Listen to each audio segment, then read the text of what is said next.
Hi everyone and welcome. In this recording, I'm going to be speaking about the most relevant astrological conversations of the present moment and a little bit of guidance and advice of what it is that we might need to do or the best attitude, how to get the very best of this energy, and at the same time how to try our hardest to avoid or dodge around the most negative expression of this energy.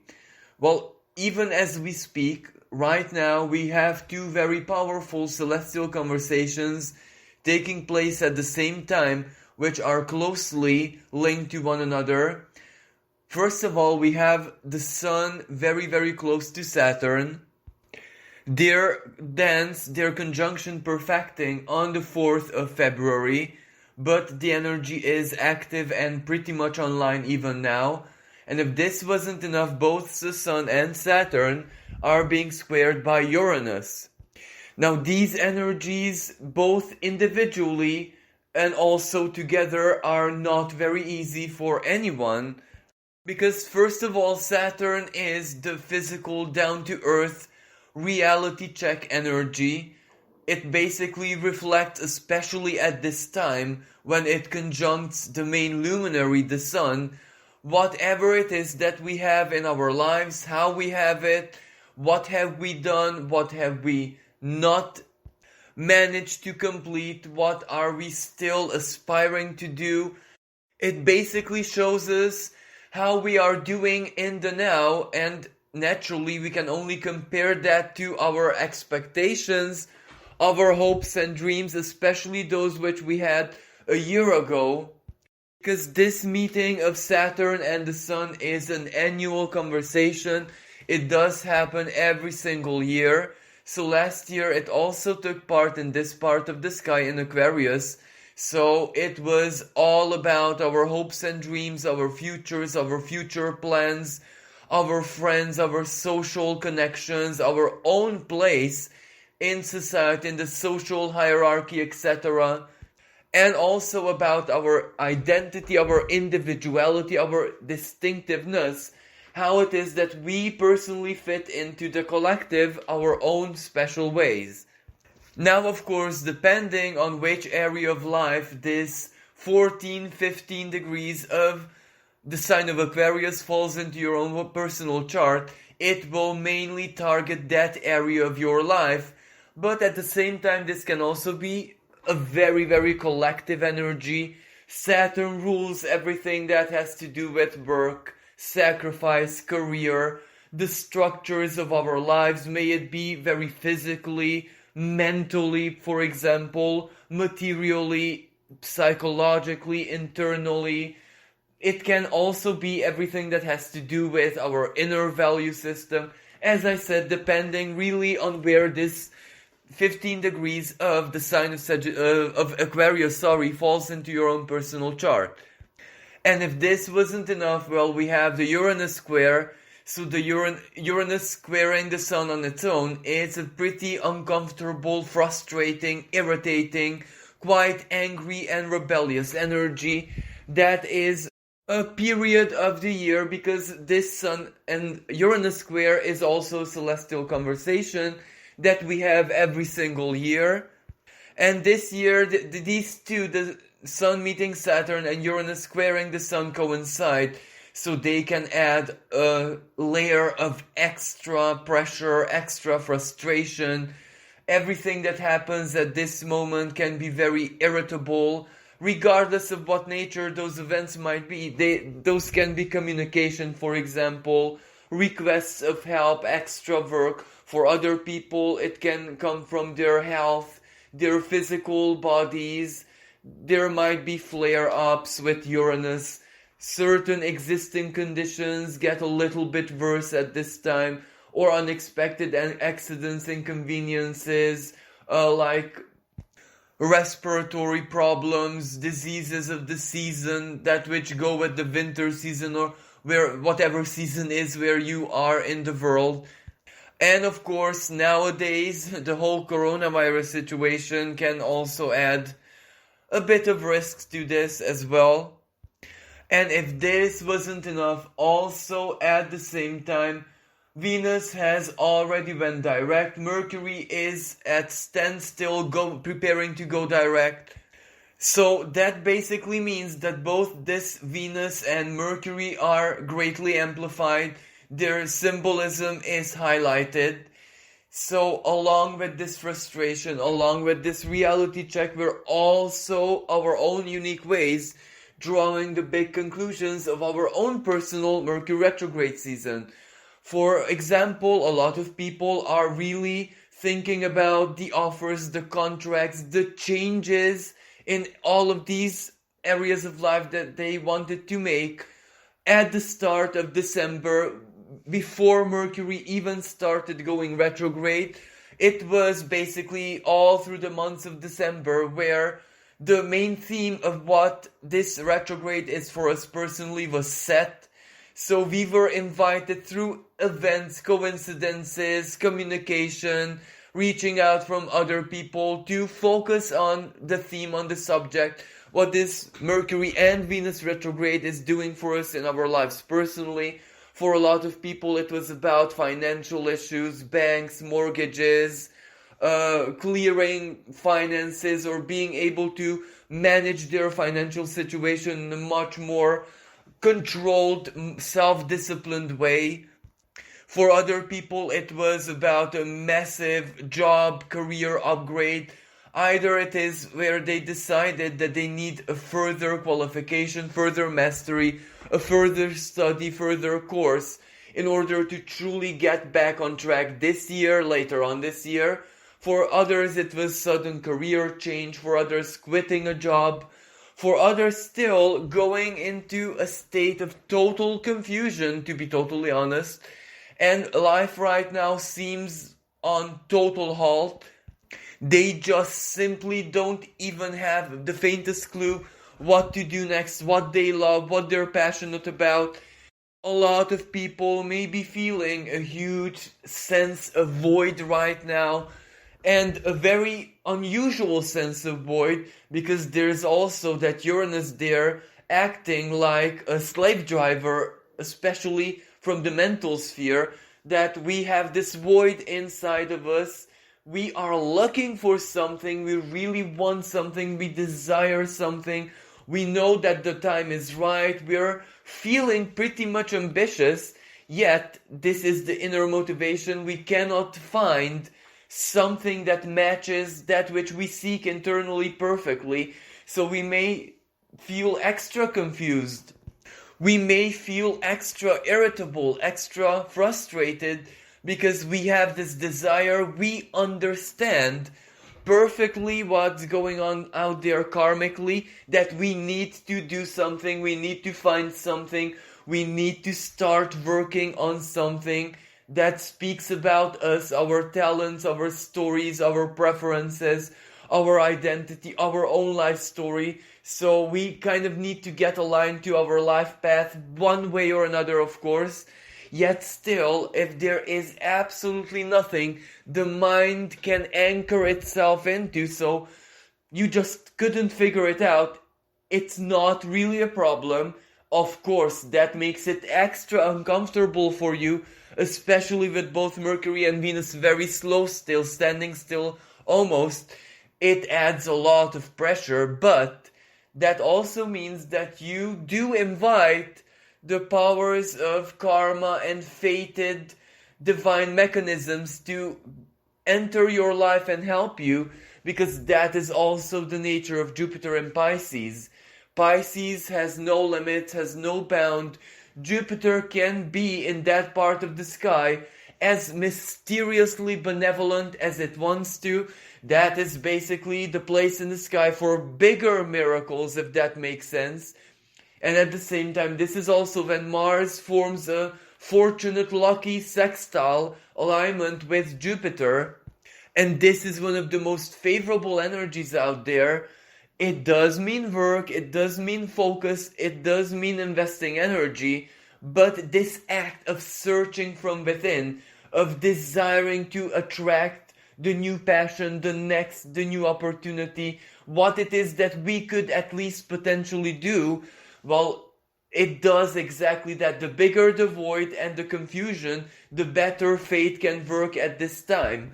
So if you haven't figured out anything yet and are starting to panic, don't worry. In the following days, this connection between Mars and Jupiter will get stronger and stronger, so something is bound to be drawn to your way, especially that Mars is also aligning with Venus, so that adds a lot of magnetism to it, and that also speaks about the upcoming Venus and Mars conjunction way later on, but it still opens a new Mars and Venus cycle in Capricorn, which represents the long-term future, commitment, stability, and everything that basically represents a long-term structure in our lives. So that is also really good news, that by the beginning of March, the second half of March, you should have something in your life to concretely, practically, in a very down-to-earth way work with. May that be a person, an opportunity, a project, a contract, an offer, a job, a living situation, whatever it is that you need to be working on very strongly right now with that Mars in Capricorn. Well, that might just pop up in your life, and it might be easier than you could imagine.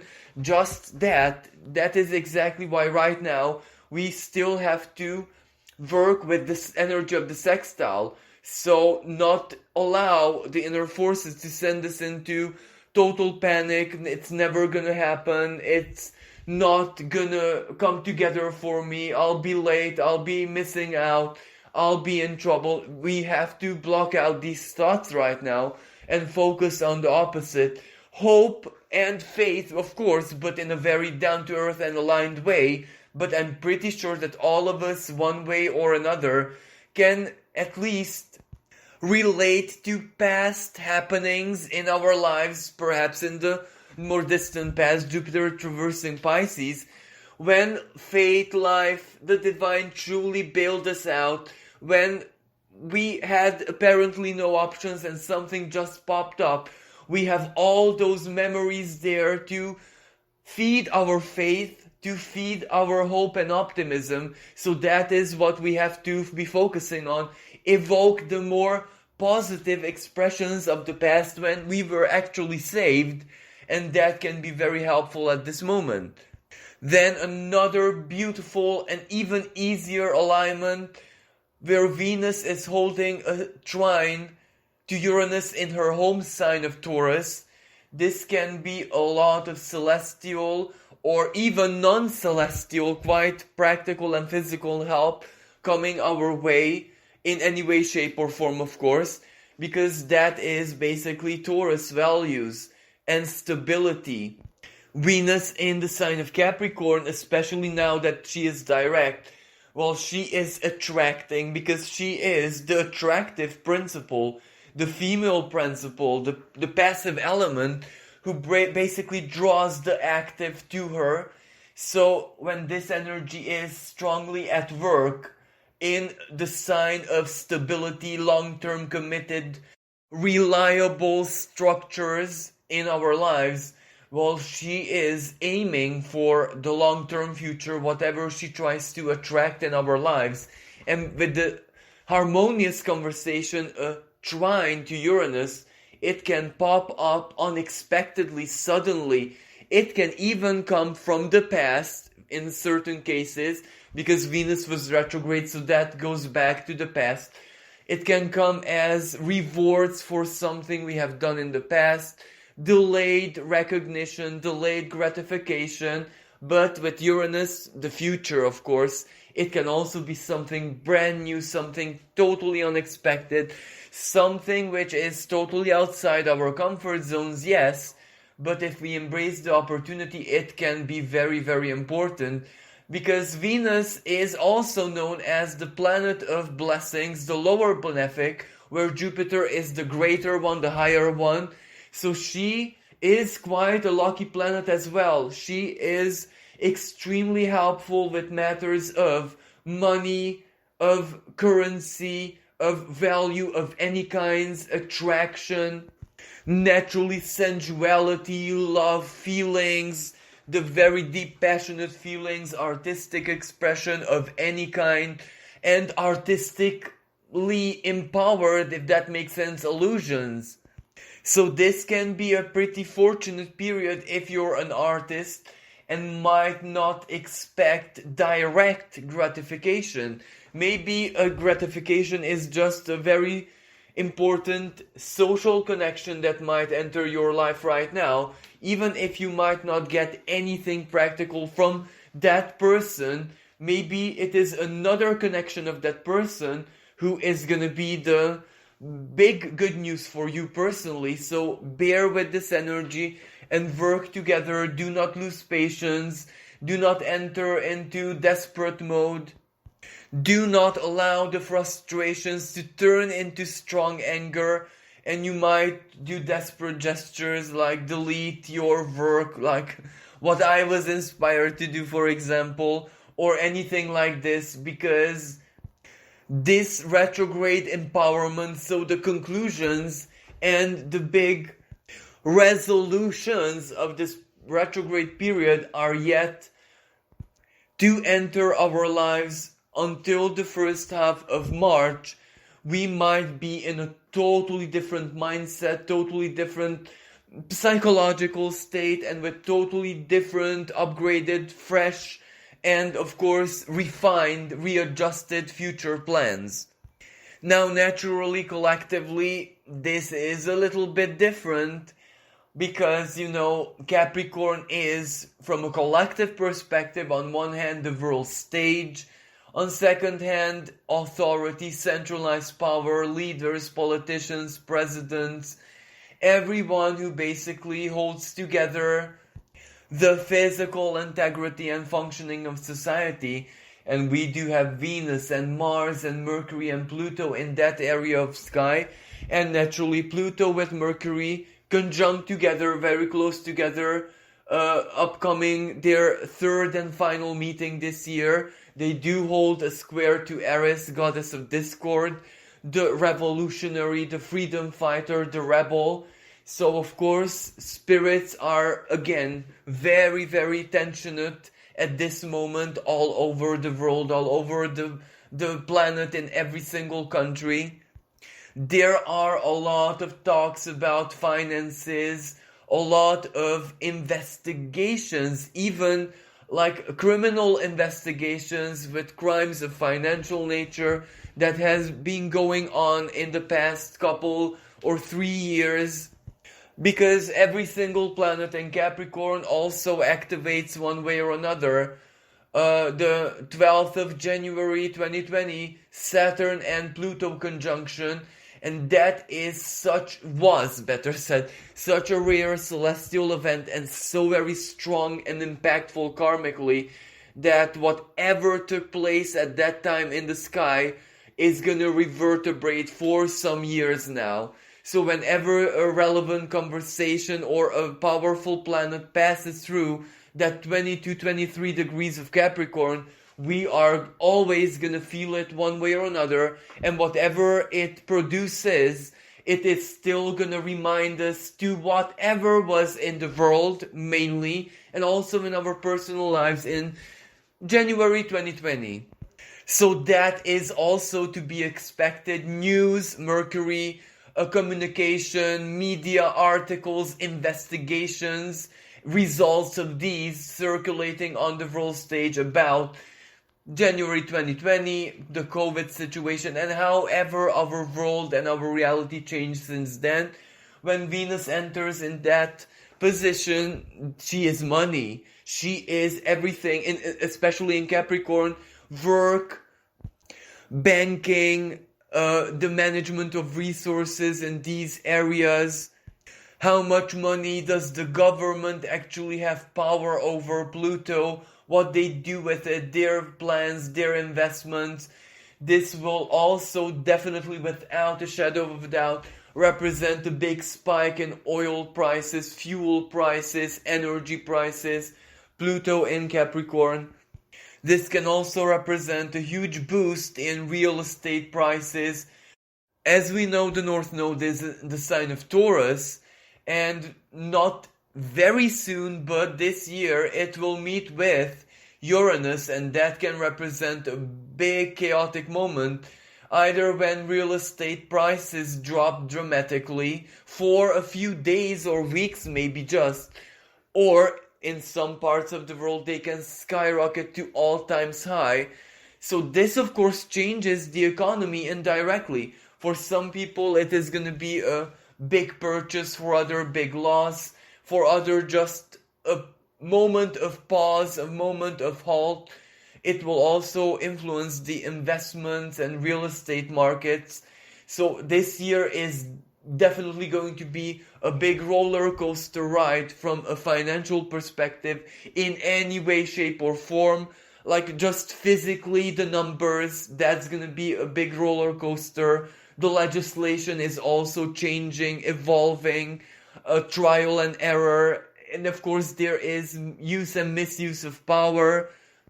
There is whatever the World Bank wants as well. So they have to sort things out because that also influences the economical climate of the whole planet.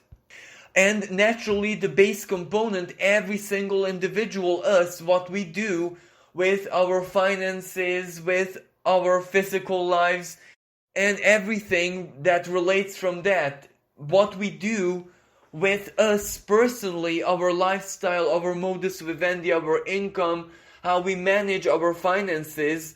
Well, a lot of small individuals do produce a huge impact, a tide wave, if that makes sense.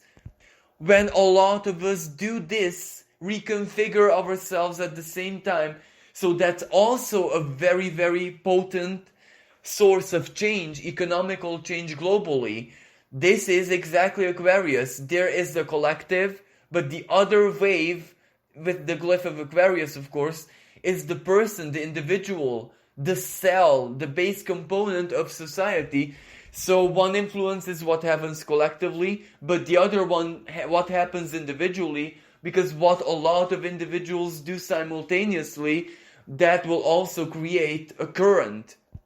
And of course, other than these very important celestial conversations, there is also Jupiter whizzing through Pisces, so this is a very karmic period for all of us, regardless of where we have Pisces in our personal charts. A lot of karmic energy is still being activated there. And sometimes karma doesn't even influence us directly from our own life. We all have family, we all have friends, we all have relatives. It can come from so very many different ways. Of course, sometimes we just wake up to the fact that our karmic role and implication is perhaps just to offer help, just to offer a sympathetic ear, so to speak, or to try and be there, but still, that is more than enough to implicate us, so to speak, and karma does play out.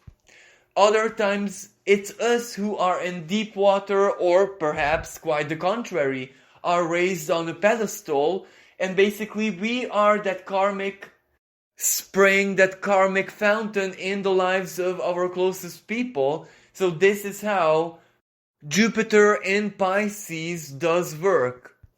So as a final thought, regardless of what specifically is going on in our lives, or for some people what isn't yet going on, we might still feel this Saturnian and Uranian tension together, where just like the symbolism of that square playing out collectively, so out with the old and in with the new, out with everything that just doesn't function anymore, and let's improvise, let's invite the future, let's already start living it, doing it, being it, etc. Well, at this time, some of us might actually have resources in our hands to start working with already, while other people are still yet to receive these. May these be just plans, an inspiration, a passion, something new to enter your life, or resources in the real sense to give you the means to execute your existing plans. Still, right now, the energies are very tense. In this present moment, we can only embrace and work with what life also makes dynamic on its own. So the issues or problems or work task or whatever that just pops up in our life right now, well, we do have power over those. And that which we do not yet have in our hands to work with, but we do have the idea or the plan or the motivation or the void, the desire to have these, we need to be a little bit more patient, because chances are by the second half of March everything is gonna be different. That is when we will truly have to initiate and begin anew in our lives. That will be a moment when basically even the karmic forces, right, the astrological new year, the sun into Aries, is gonna help us make that important leap, that important transition of finally starting work and investing effort, investing energy, time, and everything that we need to execute our most important plans.